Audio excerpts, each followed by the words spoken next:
السلام علیکم دوستو، آج کی کہانی کا نام ہے احسان اور اس کا باغیچہ۔ ایک خوبصورت گاؤں میں احسان نام کا ایک معصوم اور ہنس مکھ لڑکا رہتا تھا۔ وہ 5ویں جماعت کا طالب علم تھا۔ احسان کو کھیل کود کے ساتھ ساتھ سب سے زیادہ شوق اپنے گھر کے باغیچے کا تھا۔ اسے لگتا تھا جیسے باغیچہ اس کا دوسرا دوست ہو، جس سے وہ ہر روز باتیں کرتا اور جس کا خیال رکھنا اس کی سب سے بڑی ذمہ داری ہے۔ اس کے باغیچے میں رنگ برنگے پھول کھلے رہتے، سرخ گلاب، سفید چنبیلی، خوشبودار رات کی رانی اور کئی دوسرے نازک پودے۔ جب ہلکی آواز چلتی تو پورے گھر میں خوشبو پھیل جاتی۔ کبھی کبھی پڑوسی بھی آ کر کہتے، واہ احسان، تمہارا باغیچہ تو پورے گاؤں میں سب سے حسین ہے۔ احسان کو صرف پودے ہی نہیں بلکہ پرندوں سے بھی پیار تھا۔ وہ روز صبح اور شام باغیچے کے کونے میں ایک چھوٹی پلیٹ میں دانہ رکھ دیتا اور ایک برتن میں تازہ پانی بھرتا۔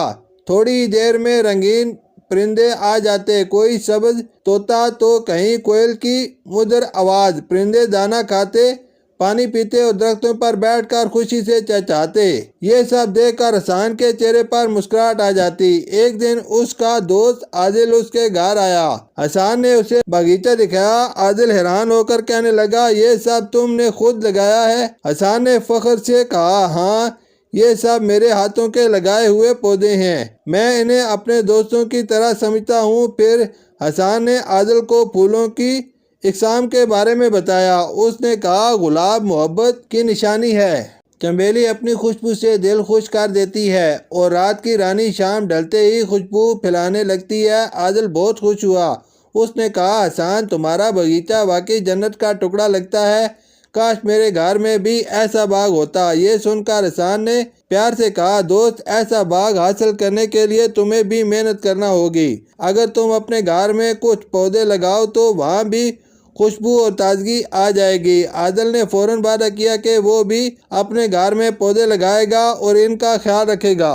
چند دن بعد جب احسان عادل کے گھر گیا تو اس نے دیکھا کہ عادل نے واقعی باغیچہ بنانا شروع کر دیا ہے۔ وہ پودوں کو پانی دے رہا تھا اور ان کی دیکھ بھال کر رہا تھا۔ یہ منظر دیکھ کر احسان کو بہت خوشی ہوئی۔ سبق: بچوں، درخت اور پودے لگانا بہت ضروری ہیں۔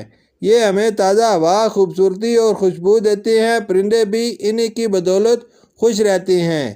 ہمیں سب کو اپنے حصے کے پودے ضرور لگانے چاہیے تاکہ دنیا سبز اور خوبصورت بن جائے۔ شکریہ۔